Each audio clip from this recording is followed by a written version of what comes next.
आज हम पढ़ेंगे कॉम्बिनेशन ऑफ कैपेसिटर। कैपेसिटर्स को तीन प्रकार से अपन कंबाइन कर सकते हैं। पहला है सीरीज़ कॉम्बिनेशन, दूसरा है पैरेलल कॉम्बिनेशन ऑफ कैपेसिटर्स और तीसरा है मिक्स्ड कॉम्बिनेशन। तो आज हम पढ़ेंगे सबसे पहले सीरीज़ कॉम्बिनेशन ऑफ कैपेसिटर्स। कई बार क्या होता है कि अब जो वैल्यूज़ दी गई हैं, 2 या 3 कैपेसिटर्स हैं आपके पास या उससे मोर देन कैपेसिटर्स हैं, उनको कंबाइन करने की ज़रूरत पड़ती है। कभी जो वैल्यूज़ है उस वैल्यू को कम की आवश्यकता होती है, कभी उससे ज़्यादा वैल्यू की आवश्यकता होती है। इसलिए जो कैपेसिटर्स हैं इनको कंबाइन किया जाता है इलेक्ट्रिकल सर्किट प्रिपेयर करने के लिए। तो आज हम पढ़ेंगे सीरीज़ कॉम्बिनेशन।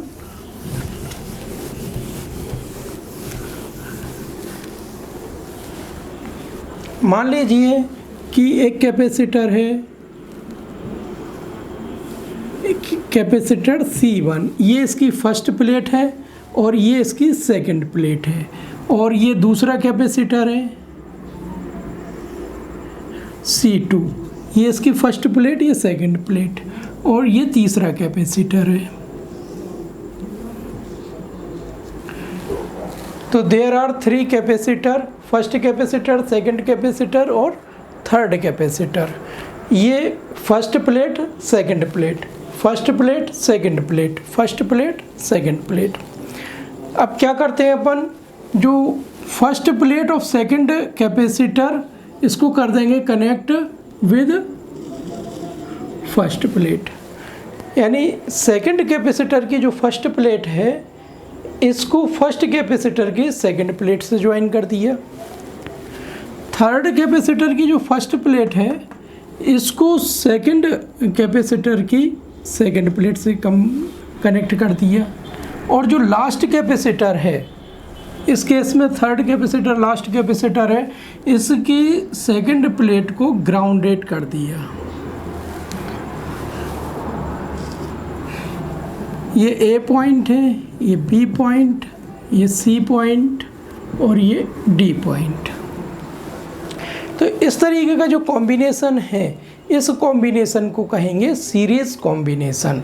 सीरीज़ कॉम्बिनेशन में आप देख रहे हैं कि first plate of second capacitor connected with second plate of first capacitor, first plate of third capacitor connected with second plate of second capacitor, and second plate of last capacitor is grounded or be given plus Q charge to first plate of first capacitor. तो this type combination is called series combination. तो आप देख रहे हैं ये क्या हो गया, सीरीज कॉम्बिनेशन हो गया। फर्स्ट का कैपेसिटी C1 है, इसकी कैपेसिटी C2 है, इसकी कैपेसिटी C3 है। इसको Q प्लस Q चार्ज दिए, ये चार्ज यहाँ फ्लो होगा। पहले भी आपको मालूम है कि चार्ज को अपन किसके इक्विवेलेंट मानते हैं, वाटर के। तो इस तरीके से ये फ्लो होगा और इस पर जो है इसके इनर सरफेस पर प्लस चार्ज आ जाएगा। अब इंडक्शन के कारण क्या होगा, इंडक्शन के कारण इसकी सेकंड प्लेट पर नेगेटिव चार्ज आएगा, इसके आउटर सरफेस पर प्लस चार्ज आएगा। अब ये जो प्लस चार्ज है यहाँ से ये फ्लो होते हुए यहाँ आ जाएगा।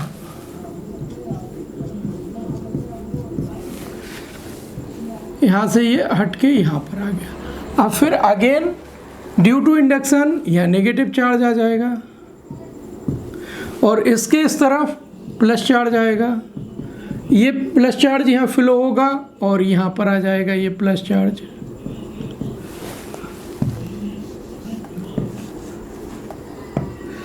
अब इस पर due to induction negative charge आ जाएगा और इसके आउटर सरफेस पर पॉजिटिव चार्ज आएगा, वो ग्राउंड में चला जाएगा। यानी इस पर भी क्या होगा, Q चार्ज होगा सेम अमाउंट का, इस पर भी Q चार्ज होगा और इस पर भी Q चार्ज होगा। ये तीनों कैपेसिटर्स पर अमाउंट ऑफ चार्ज सेम होगा। इस पर भी Q चार्ज रहेगा, इस पर भी Q चार्ज रहेगा, इस पर भी Q चार्ज रहेगा। अब इसके बाद अपन पोटेंशियल की बात करते हैं। तो इसके प्लेट्स का पोटेंशियल V1 और यहाँ पर पोटेंशियल V2 और यहाँ पर पोटेंशियल V3 अपन सपोज कर लेते हैं। यानी इसके प्लेट्स के बीच पोटेंशियल V1 है, इसके प्लेट्स के बीच पोटेंशियल V2 है और यहाँ पर पोटेंशियल V3 है। देखिए, अगर कोई अप्लायंसेस, कोई डिवाइस यदि सेम पॉइंट से कनेक्टेड है तो पोटेंशियल सेम होता है, और अगर डिफरेंट पॉइंट से कनेक्टेड है तो पोटेंशियल डिफरेंट होता है। इस फंडामेंटल को आप याद रखें। पोटेंशियल के रेफरेंस में यदि कोई डिवाइस सेम पॉइंट से कनेक्टेड हैं तो उनका पोटेंशियल सेम होगा, और डिफरेंट पॉइंट से कनेक्टेड हैं तो पोटेंशियल डिफरेंट होगा। आप देखेंगे C1 किससे कनेक्टेड है, A और B, तो यहाँ पोटेंशियल V1 है। ये किससे कनेक्टेड है, B और C से, तो V2 है। और ये किससे कनेक्टेड है, C और D से, तो V3 है। यानी जैसे जैसे अपन आगे की ओर जाएंगे पोटेंशियल में चेंज होता रहेगा, तो पोटेंशियल डिफरेंट रहेगा। अब C1 अपने आप में एक कैपेसिटर है, C2 कैपेसिटर है, C3 कैपेसिटर है, लेकिन जब अपन इसको कंबाइन कर देंगे एक तो नया कैपेसिटर बन जाएगा, उसकी कैपेसिटी अपन को डिटरमाइन करना है। जैसे केमिस्ट्री में आप जानते हैं ऑक्सीजन एक अलग गैस है, हाइड्रोजन अलग गैस है, लेकिन इनको जब अपन कंबाइन कर देते हैं तो H2O वाटर बन जाता है। वाटर की प्रॉपर्टी उन दोनों से डिफरेंट है, मतलब एक नई चीज़ बन गई। ठीक इसी तरीके से 2 और मोर देन 2 जब कैपेसिटर्स को कनेक्ट करते हैं तो एक नया कैपेसिटर बन जाता है, उसी का कैपेसिटी अपन को डिटरमाइन करना है। तो A और D के बीच में जो पोटेंशियल होगा तो वो पोटेंशियल कितना होगा, V is equal to V1 plus V2 plus V3। This is equation first. देखिए, 3 यहाँ पर फिजिकल क्वांटिटीज़ हैं, चार्ज, कैपेसिटी और पोटेंशियल। तो कैपेसिटी तो अपन को डिटरमाइन करना है तो उसको छोड़ दें, चार्ज सेम है उसको भी छोड़ दें, जो डिफरेंट है उससे ही अपन डेरिवेशन स्टार्ट करेंगे, ये आप याद रख लें। तो पोटेंशियल क्या हो जाएगा, टोटल पोटेंशियल क्या हो जाएगा, V1 plus V2 plus V3। अब आपको एक फॉर्मूला आपको मालूम है, C is equal to Q upon V। ये फॉर्मूला कैपेसिटी का फॉर्मूला है, पिछले डेरिवेशन में अपन ने इसको पढ़ा था। Capacity is equal to C is equal to Q upon V। ये फॉर्मूला इसके लिए अप्लाई कर रहे हैं। ये फॉर्मूला C1 के लिए यदि अपन अप्लाई करेंगे तो क्या हो जाएगा, यहाँ पर इसकी कैपेसिटी कितनी है, C1, चार्ज कितना है इस पर, Q चार्ज है, और पोटेंशियल कितना है इसमें, V1 है। यहाँ पर आप देखेंगे तो क्या हो जाएगा, ये C2 Q अपॉन V2। ये सेम फॉर्मूला इसके लिए अप्लाई किया, इसकी capacity C2, charge V, charge हो गया Q, और पोटेंशियल कितना हो गया, V2। सेम फॉर्मूला इसके लिए अपन ने अप्लाई किया। यहाँ पर इसकी कैपेसिटी कितनी है, C3 है, चार्ज कितना है, Q है, और पोटेंशियल कितना है, V3 है।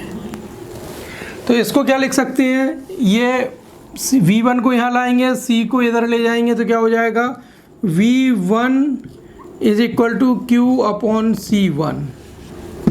सेम इस तरीके से इसको यहाँ लाएंगे, इसको यहाँ लाएंगे तो क्या हो जाएगा, ये V2 is equal to Q upon C2। ऐसे ये हो जाएगा V3 is equal to Q upon C3। मतलब ये जो फॉर्मूला था C is equal to Q upon V, वो इसके लिए अप्लाई किया, फिर इसके लिए अप्लाई किया, फिर इसके लिए अप्लाई किया। तो ये V1, V2, V3 इनकी वैल्यू अपन इक्वेशन फर्स्ट में रख देंगे। ये वैल्यूज़ अपन ने इसमें रखी तो देखिए यहाँ पर आ जाएगा, ये V इज इक्वल टू, इसकी वैल्यू हो जाएगी Q अपॉन C1 प्लस ये वाली वैल्यू रखेंगे तो Q अपॉन C2 प्लस क्या आ जाएगा, Q अपॉन C3।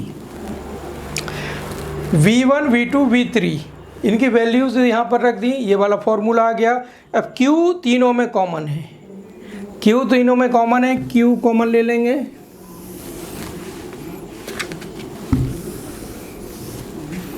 तो हो जाएगा V is equal to Q common आ गया 1/C1 plus 1/C2 plus 1/C3। This is equation second. ये पोटेंशियल आ गया।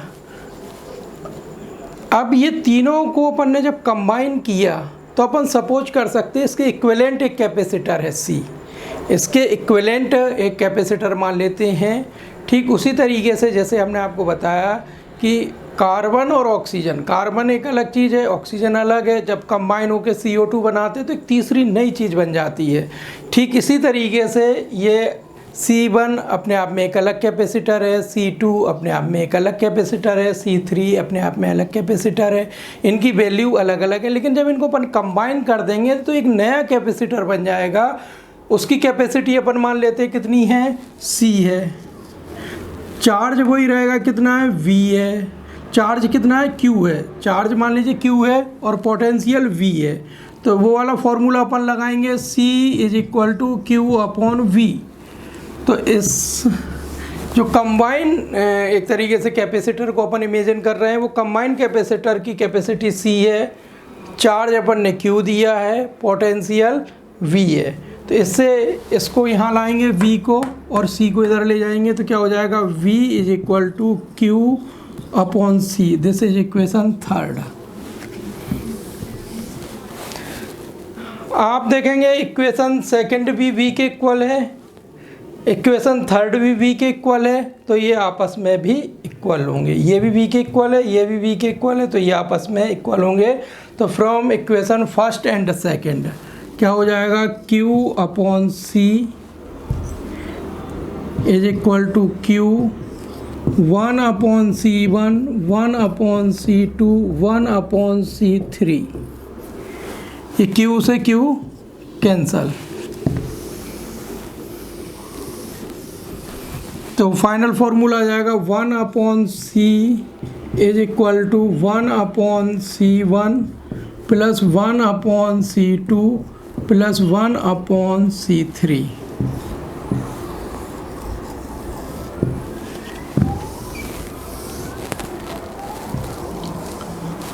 ये फाइनल फॉर्मूला है।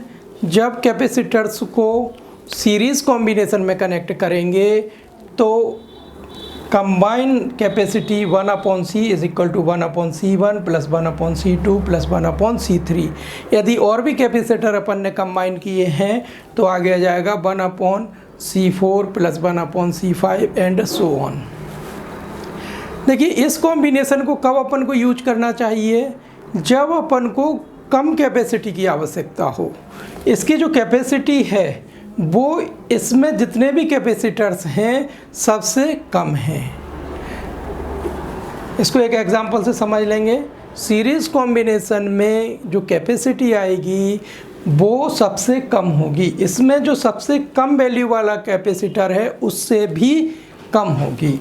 एक एग्जांपल से अपन इसको अच्छे से समझ सकते हैं। मान लीजिए इसकी कैपेसिटी है 3 माइक्रोफेरड, इसकी कैपेसिटी है 6 माइक्रोफेरड, इसकी कैपेसिटी है 9 माइक्रोफेरड। मान लीजिए C1 की जो कैपेसिटी है 3 माइक्रोफेरड है, C2 की जो कैपेसिटी है 6 माइक्रोफेरड है और C3 की कैपेसिटी जो है वो 9 माइक्रोफेरड है। जब अपन इनको कंबाइन कर देंगे, ये अलग अलग कैपेसिटीज़ हैं तीनों कैपेसिटर्स की, जब अपन इन्हें कंबाइन करेंगे तो कंबाइन के बाद, कॉम्बिनेशन के बाद जो अपन को कैपेसिटर मिल रहा है, इनको कंबाइन करने पर ये चौथा नया कैपेसिटर हो गया। इस जो कंबाइंड चौथे नए कैपेसिटर की जो वैल्यू होगी वो इसमें जो सबसे कम है, सबसे कम कौन सा है, 3, तो उससे भी कम होगी। यानी इस कॉम्बिनेशन कैपेसिटर की जो वैल्यू होगी वो इसमें सबसे कम है, उससे भी कम होगी, यानी उसकी वैल्यू 3 से भी कम होगी। वैल्यू रख के आप देखें 1/C 1/3 प्लस 1/6 प्लस 1/9 कितना हो जाएगा,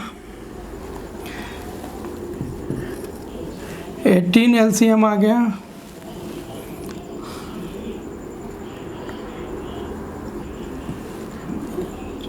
6 3 + 2 1/c 6 9 11/18। तो यहाँ से c की वैल्यू हो जाएगी c = 18/11। तो आप देखेंगे इससे डिवाइड करेंगे तो 1 पॉइंट समथिंग आएगा। तो इसकी वैल्यू जो कॉम्बिनेशन ऑफ कैपेसिटर है उसकी वैल्यू 1 पॉइंट समथिंग है, मतलब जो 3 से भी कम है। अब इसमें एक जो ऑब्जेक्टिव्स में जनरली पूछा जाता है कि यदि इसमें सेम क्या है, सीरीज़ कॉम्बिनेशन में अमाउंट ऑफ चार्ज सेम रहेगा या पोटेंशियल सेम रहेगा। तो आप देख रहे हैं कि सीरीज़ कॉम्बिनेशन में चार्ज सेम है, तीनों कैपेसिटर्स पर चार्ज क्या है, सेम है। इस पर भी देखिए चार्ज Q है, इस पर भी चार्ज Q है और इस पर भी चार्ज Q है। तो जब सीरीज़ कॉम्बिनेशन में होते हैं तो सभी कैपेसिटर्स पर चार्ज सेम होता है, लेकिन पोटेंशियल डिफरेंट होता है। देखिए इसमें पोटेंशियल क्या है, V1 है, इसमें पोटेंशियल V2 है और इसमें पोटेंशियल V3 है। तो इसमें 2 फंडामेंटल आप याद रखें।